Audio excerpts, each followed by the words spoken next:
আসসালামু আলাইকুম রহমতুল্লাহি বরকাতু। আশা করি সবাই ভালো আছেন। আলহামদুলিল্লাহ আমিও ভালো আছি। দেশ এবং প্রবাস থেকে যারাই আমার এই ভিডিওটা দেখছেন আপনাদের প্রতি অনেক ভালোবাসা ও অভিনন্দন। আজকে আমি যে বিষয়টা নিয়ে আলোচনা করব সেটা হলো, অনেক ভাই আমাকে জিজ্ঞাসা করতেছেন যে ভাই 18,000 কর্মীর যারা নাকি মালয়েশিয়াতে আসতে পারে নাই তাদের ব্যাপারে যদি কিছু আপডেট দিতেন। দেখেন ভাই, এই জিনিসটা নিয়ে আপনার এখন বর্তমান সময়ে কিন্তু প্রত্যেকটা অনলাইনে ইউটিউবে, আপনার ফেসবুকে আপনারা দেখতেছেন বাংলাদেশের প্রত্যেকটা ইউটিউব চ্যানেল, যে বড় বড় চ্যানেলগুলো আছে তারা কিন্তু আপনাদেরকে নিয়ে নিউজ করার কারণে আপনারা যে আন্দোলন করছেন সেই আন্দোলনের পরে কিন্তু আপনারা একটা গুড নিউজ পাইছেন যে প্রথম ধাপে আপনাদেরকে প্রায় 8,000 কর্মী মালয়েশিয়াতে নেওয়ার জন্য যে মার্চ কিংবা এপ্রিলের ভিতরে নিয়ে যাবে এমন একটা ঘোষণা কিন্তু আপনাদেরকে দিয়েছে। তো অনেক ভাই আমাকে এই জিনিসটা বলতেছে যে ভাই আসলে কি এটা সত্যি হবে নাকি।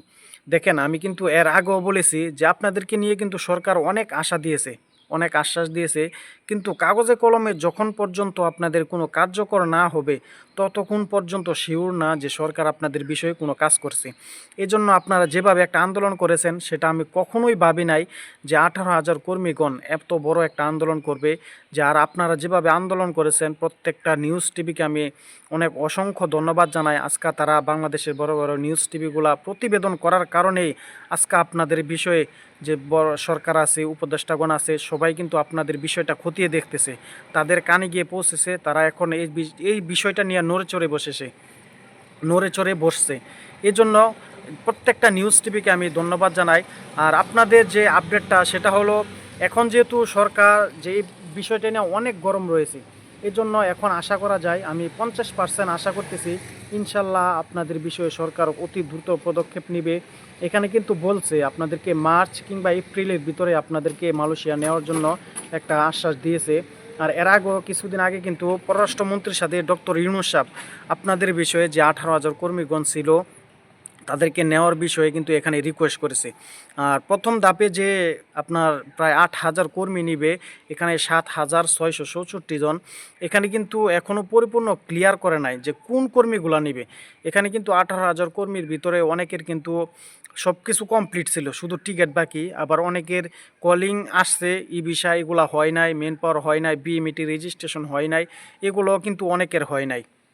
আবার অনেকের জমা দেওয়া ছিল, প্রায় কাজ শেষ পর্যায়ে ছিল। এখন পর্যন্ত কিন্তু এই বিষয়টা পরিপূর্ণ ক্লিয়ার করে নাই যে প্রথম অবস্থায় কোন কর্মীগুলা নিবে।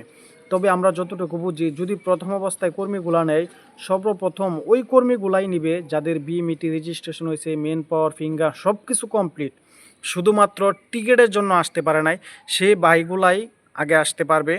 আর ততক্ষণ পর্যন্ত এখানে আশা করা যাবে না যতক্ষণ পর্যন্ত সরকার মনে করেন যে কাগজে কলমে এই কাজটা সম্পূর্ণ শুরু করে যখন আপনাকে মালয়েশিয়াতে নিয়ে যেতে পারবে, তখনই বিশ্বাস করা যাবে যে না, সরকার এই বিষয়ে কাজ করেছে। আর যে ভাই আন্দোলন করেছে অসংখ্য, যে অনেকে অনেক দূর থেকে ঢাকায় আসা পয়সা অনেক আন্দোলন করেছে, যে তাদেরকে অনেক কষ্ট করেছে। আসলে যারা নাকি মনে করেন 5 লক্ষ 6 লক্ষ টাকার ঋণের বোঝা সইতেছে, তারাই যতই কষ্ট হোক না কেন এত দূর দূরান্ত থেকে ঢাকায় আসা কিন্তু সারাটা দিন তারা খেয়ে না খেয়ে এখানে আন্দোলন করছে। কেন জানেন? একমাত্র যার পেটে ব্যথা সেই বলতে পারে কষ্ট কী জিনিস। এমনও ভাই আছে যে ভাই মাঝে মধ্যে মনে হয় যে নিজে বিষ খেয়ে নিজে মরে যায়।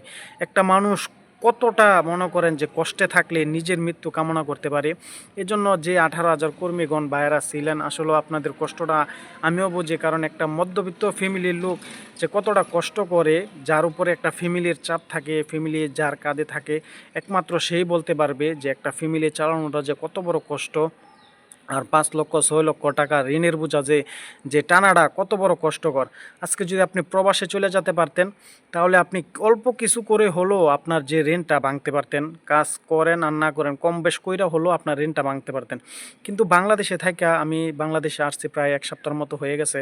দেখেন, আমি বাংলাদেশে আসছি প্রায় আজকে 9-10 দিনের মতো কাছায় গেছে। আমার প্রায় এ পর্যন্ত 35,000 টাকা খরচ হয়ে গেছে, শুধুমাত্র সাংসারিক খরচ, এখানে যাও ওইখানে যাও। আসলে বাংলাদেশে থেকে আপনি যদি 20,000 কামাই করেন, এর চেয়ে বেশি আপনার খরচ লাগে। বাংলাদেশে আইসা বুঝতেছি আসলে আমি যদি এখানে থাকি 3 মাসে কম মিনিমাম আমার 3 লক্ষ টাকার উপরে খরচ হবে। এই জন্য বাংলাদেশে থাইকা আপনার রেন্টটা ভাঙাটার যে কত বড় কষ্টকর, একমাত্র যারা মধ্যবিত্ত ফ্যামিলির, যারা নাকি মধ্যবিত্ত ফ্যামিলির, নিম্নবিত্ত ফ্যামিলির, একমাত্র তারাই বলতে পারবে। এই জন্য আপনাদের জন্য আমি অনেক দোয়া করি, আল্লাহ তাআলা আপনাদেরকে যে কোনো মূল্যে যদি মালয়েশিয়াতে সরকার যদি নিয়ে নেয়, সরকার যদি এই বিষয়টা নিয়ে মানে অতি গুরুত্ব সহকারে দেখে, ইনশাল্লাহ আপনারা অবশ্যই আসতে পারবেন।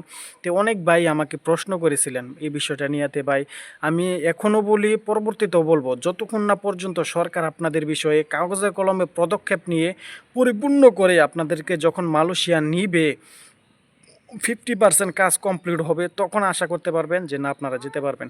তো ভাই ভালো থাকবেন, সুস্থ থাকবেন। আসসালামু আলাইকুম রহমতুল্লাহি ওয়া বারাকাতুহু।